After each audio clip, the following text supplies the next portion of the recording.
Okay, yeah, we are back again for a little bit because I just want to.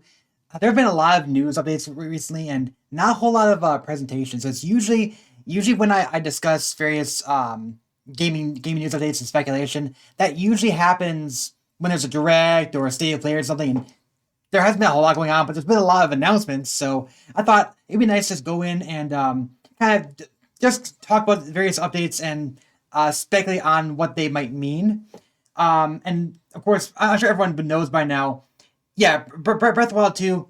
Breath of the Wild 2 is was delayed some time ago at the start of March or end of March. Actually, it's only been a couple weeks since it's been announced, so it's not too old at this point. But I mostly want to talk about this just to speculate on what this might mean because it's coming in March.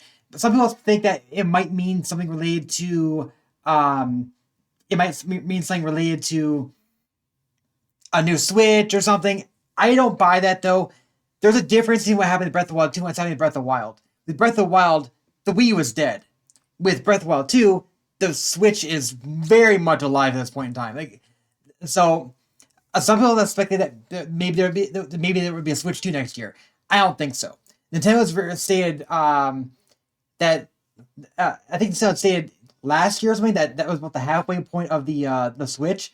So in theory, it should be a few more years left before they're thinking about another console. Maybe next year we'll see a new maybe next year we'll see a new Switch model, like a Nintendo Switch Pro. Maybe next year in March we'll see a Nintendo Switch Pro alongside Breath of the Wild 2, but not a brand new Switch entirely. So I don't think we're gonna see that here. There's also some interesting things that we saw in this trailer, because they briefly shove a couple of minor things that are interesting. Because right here, okay, you look at Link's hand. Link's hand's really corrupted here. On top of that, look at that Master Sword. What the heck happened to the Master Sword? So this happened in.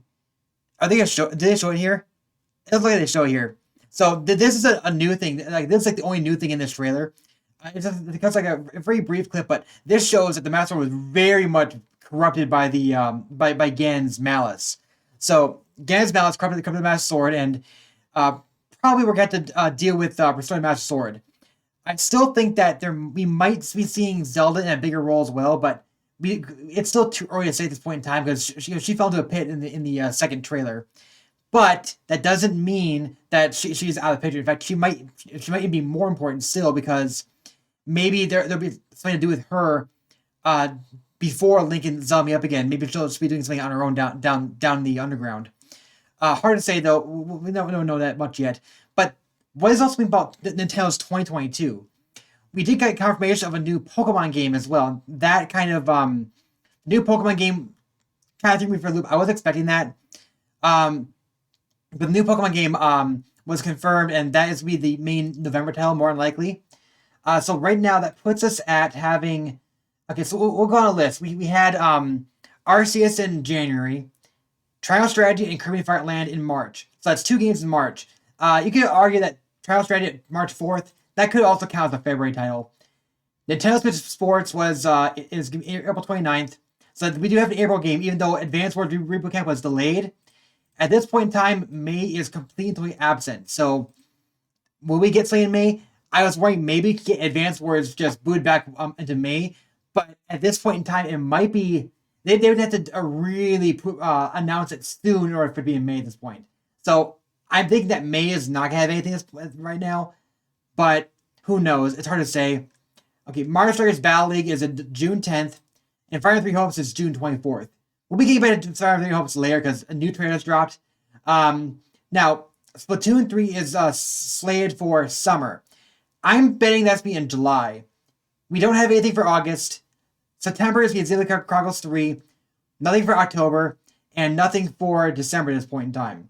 So that's our lineup right now. Pokemon Scarlet and Violet is not technically confirmed for November, but let's be real, it's November. All Pokemon games that happen during the holiday season are in November. So we can safely bet that Pokemon Scarlet and Violet is going to be November. So that brings us down to May. another title in August, so either July or August, depending on what Splatoon 3 drops, as well as October and December. December is often not going to happen. It's very often the case that December does not actually have a title, but it's possible we could have one. Like this, we do have several months this month that have 2 games in them, so it's possible that we could have a December title as well. There's a lot of stuff going on this year.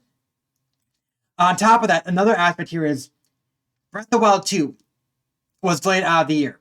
Usually, that's important because we've had a new Zelda title ever since. We've had a brand new Zelda title every year ever since 2012. So we're probably getting a new Zelda title here, even if it's just Twilight Princess HD and Wind Waker HD. My bet is we're gonna get that as a 2-pack, and that will drop like either in probably in summer. I'm guessing it's sometime in summer, or there could be a new top-down Zelda remake or a new game by Grezzo that comes out like October or something, and that could be our October title. But there's also possibility that we can get a new DK game too. We still heard about DK yet. That was a big rumor last year, and I've been hearing about it for a lot longer. So DK, we could be getting the DK remaster or a new DK game this year. That could be our October title. I think that would contrast a lot more with Pokemon Scarlet and Violet than Breath of the Wild 2 would as well. But it's hard to say about that as well. So Xenoblade Chronicles 3 is September. We know that as much. Bayonetta 3 is another oddball because I don't really know where it's gonna fall.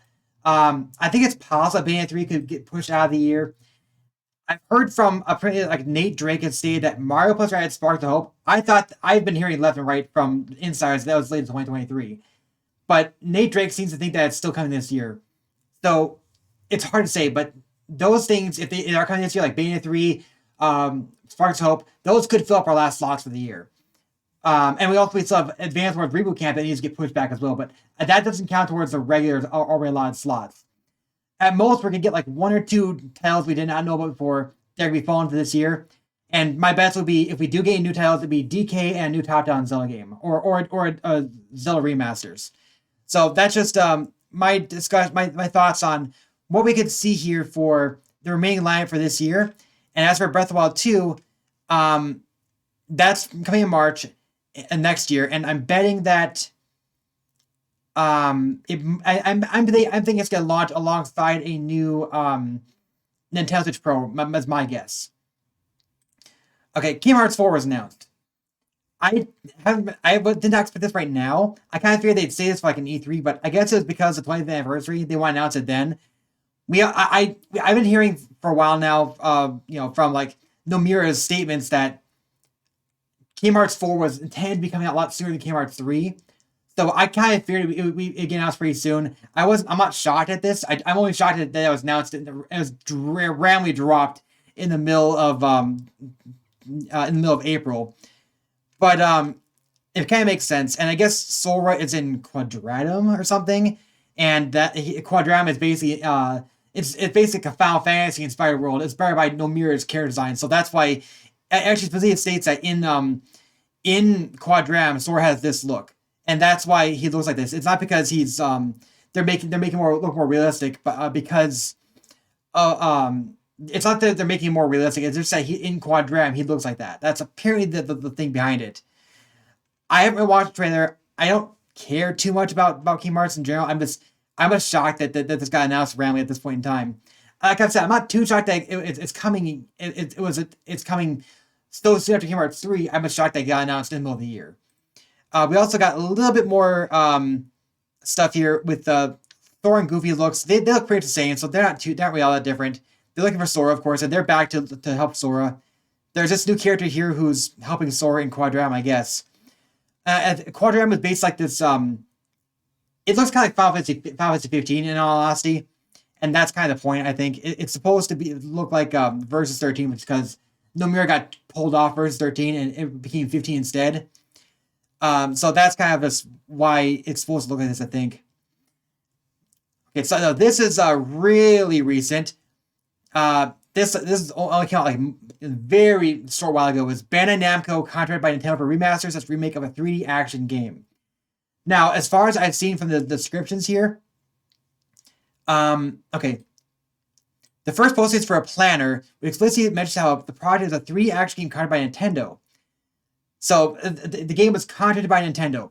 There's no way this is like a non-Nintendo franchise. It's a Nintendo franchise. It's an existing Nintendo game, and they're contracting Bandai Namco to remake it or slash remaster it.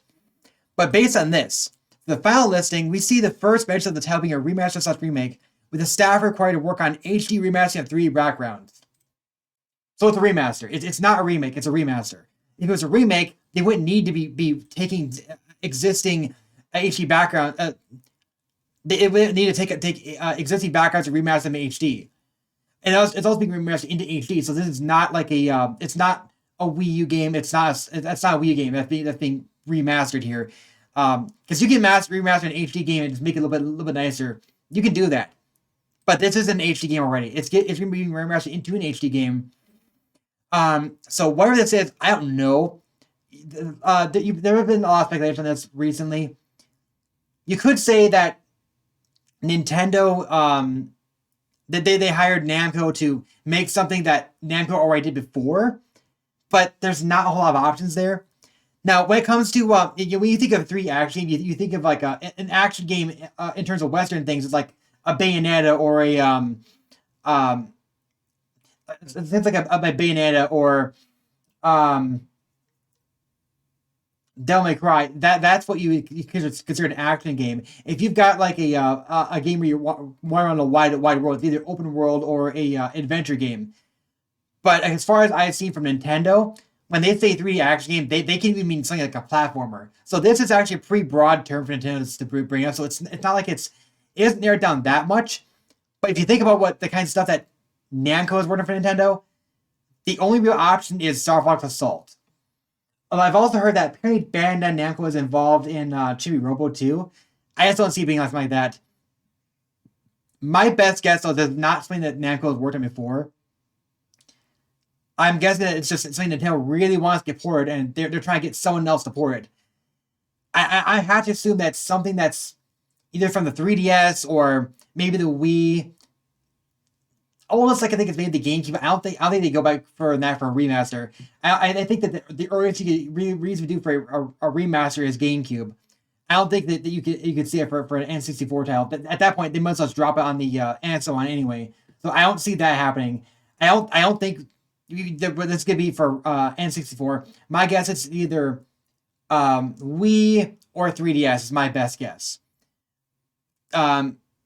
So what it could be, I don't know. There's a lot of things it could be, and people have speculated on it too, and I just don't know. Maybe something like a Kid Icarus Uprising. I'm not sure. Like, it's hard to say. But there is another thing I read about this that could change the perspective a little bit. So this is from Reset Era, Mondo Mega. So there's a background here. It says, we probably shouldn't be ignoring the description of the background as deformed in a few of those listings. In the context of English definition relevant, it'd be referring to a visual style that people here would probably identify as chibi, characters shrunk down with the key features emphasized. So I had heard some arguments that the deformed comment was supposed to refer to the backgrounds, but this might actually mean that it's talking about the character designs. So if that's the case, it's not Kid Icarus, and it's not something like Metroid. It's more like perhaps the top-down handheld Zelda games. So like Link Between Worlds, Spirit Tracks, Phantom Hourglass. It could be one of those. Again, it's also involving remastering backgrounds. So it's not like it's not remaking a 2D game into a 3D game. It's already a 3D game. It's just being remastered into HD. But it could be that it's a chibi game, and there's not a lot of options. You could look at that either. So that also heavily downplays it. But even then, it's hard to say what it could be. So I don't know what to speculate there, but it's interesting that Bandai Namco is working on a game for Nintendo. That's all I can say on that one. Okay, so this is an interesting thing because Nintendo did an acquisition, and it's not what people usually expect from this kind of thing. But this is a part of Nintendo's long-term planning strategy. So you've got Nintendo acquiring the land right next to where their current corporate building headquarters is, and they're gonna build a second building. I mean, a lot of corporations like to do this. They like to purchase land and build new buildings so they can expand. But building an entire new building, that's a lot of effort. That means that Nintendo's really trying to expand their thing. And so people constantly say Nintendo should go out and buy other companies so that they can expand their business. Well, they are looking at expanding. It's just not the way people want them to. But Nintendo's like to expand by buying companies that often. They only buy companies when like the companies are very close to them. On top of that, they want to be bought out. Usually, Nintendo doesn't like to do that. So this is proof that Nintendo is looking at long-term plans to expand their core business, Nintendo HQ. I guess this is a preview of what they want to look like, but that's a pretty tall building right there. If that's what it is. So it's interesting that you got some evidence here of Nintendo trying to expand out and build themselves up. So yeah, it's not too shocking, but it's just more proof of that. Okay, so that's it for a very brief rundown.